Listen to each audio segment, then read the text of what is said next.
Let the contest begin. Madam Chief Judge, are your judges ready for this first speaker? Yes, as a matter of fact, the judges have been briefed and they're ready to pick a winner. So now let the contest begin. Very good. The contest has now begun. Madam Timer, are you ready? I am. Very good. Speaker number one, are you ready? I will be ready in 6 seconds. I need to turn around. Okay, we can hear your microphone. Everyone else Okay. should be muted right now. And Can the speaker number speakers, one, can you I'm see ready. the timer? Can you see Can the the- timer, speaker number one? can you see the timer lights? Yes. Very good. Okay. Speaker one, are you ready? I'm ready. Fellow Toastmasters, please welcome Damien Minna, A Map to a Better Way. A Map to a Better Way, Damien Minna. What if I told you I didn't want to be here? What if I told you I didn't want to do this? This wasn't my plan. I didn't want to be a motivational quadriplegic speaker. I started off a success story and it was going pretty good. In high school, I was a pretty good football player. So good that I earned the right to play college ball, which earned me the right to an education. But when I went on a family vacation and I dove off the back of a pontoon boat and broke my neck, everything changed.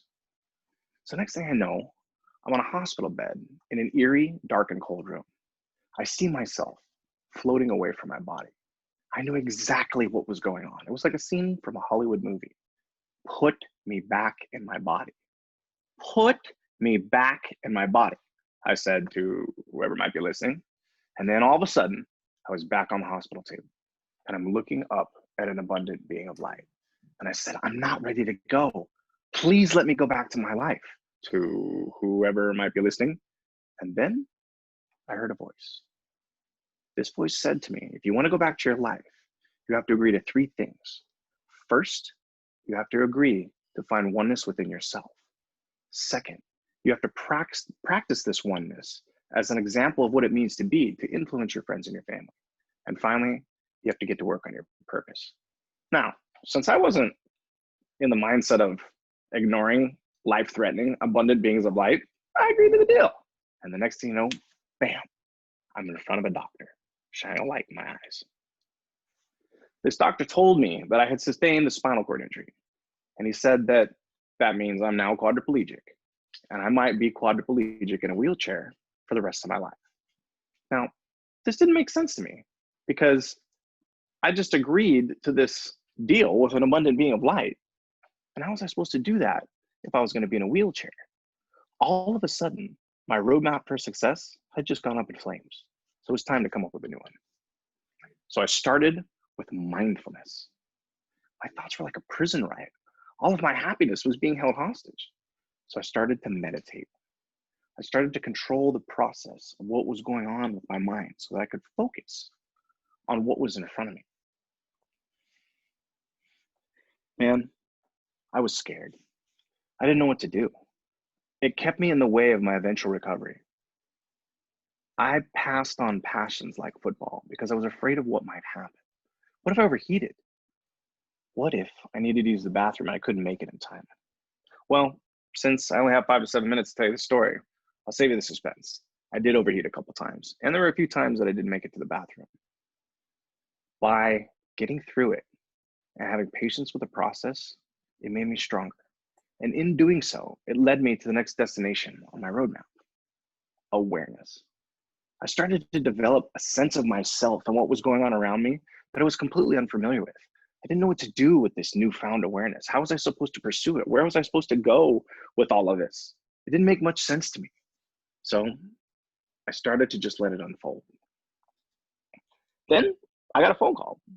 I had a friend call me and remind me that we had planned on going on a surf trip to Bali once we'd graduated from college. And I explained to him, buddy, look, I don't know if you heard, but my sea legs aren't exactly what they used to be. And he said, yeah, I do. I do remember. My dad went to the jungles of Indonesia to see a Shaolin healer and it healed him. And this healer told him that he might be able to help with your spinal cord injury. So my buddy says, I got this wild idea.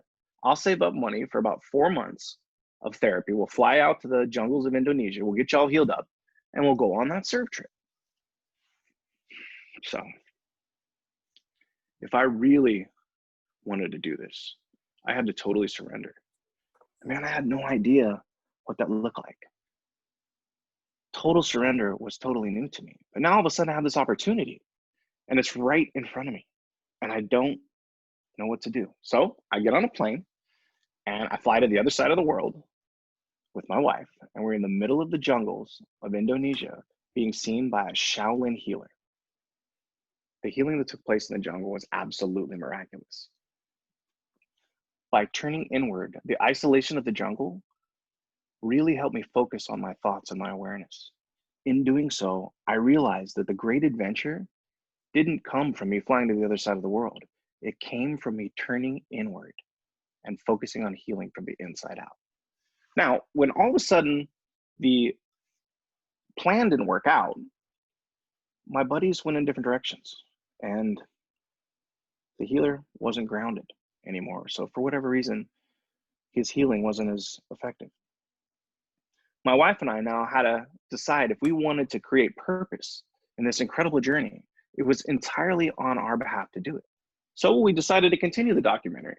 And we went all over Bali and videotaped healers and had a ton of fun doing it. I even wrote a book called All Different Directions with the time that I had and the free space in my head.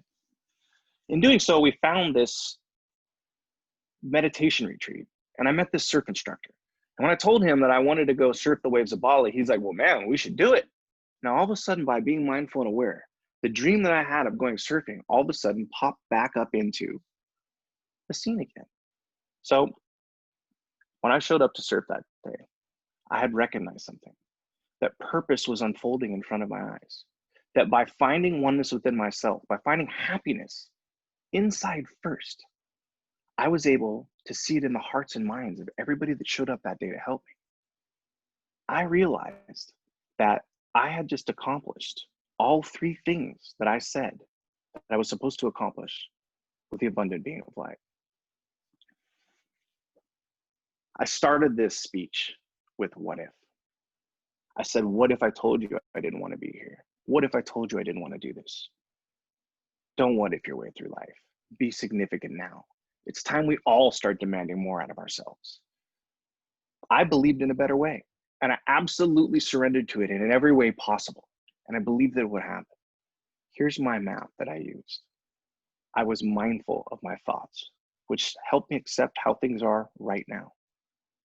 I was aware of what was going on around me, and in doing so, it helped me overcome fear and expectation.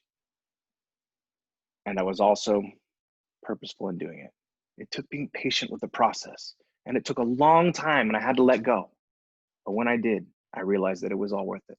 Fellow Toastmasters, brothers and sisters, I've given you my map. The question is, do you believe in a better way? Toastmaster Chair. Adam.